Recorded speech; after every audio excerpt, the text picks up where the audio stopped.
10ஆம் தேதி 5 நாளைக்கு பின்னால. வைகாசி மாசம் 21ஆம் தேதி சூரிய உதயத்திற்கு பின்னால வரக்கூடியது 8 நாளைக்கு பின்னால தான் உங்களுக்கு நன்மையான அந்த வாஸ்து செய்யக்கூடிய நேரம் அப்படின்றது. ஆடி மாசம் 11ஆம் தேதி சூரிய உதயத்துக்கு பின்னால 2 நாளைக்கு பின்னால வாஸ்து அப்படின்ற ஒரு பூஜை செய்யலாம். அதுக்கடுத்து வந்து ஆவணி மாசம் அதாவது ஆவணி மாசம் 6ஆம் தேதி 21 நாளைக்கு பின்னால வந்து வாஸ்து பூஜை செய்ய நல்ல ஒரு நேரம் அப்படின்னு சொல்லுது.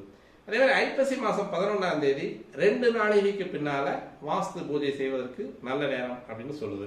அதுக்கடுத்து வந்து கார்த்திகை மாசம் 8ஆம் தேதி சூரியோதயத்திற்கு பின்னால 10 நாளைக்கு பின்னால வாஸ்து பூஜை செய்ய நல்லது அப்படின்னு சொல்லுது.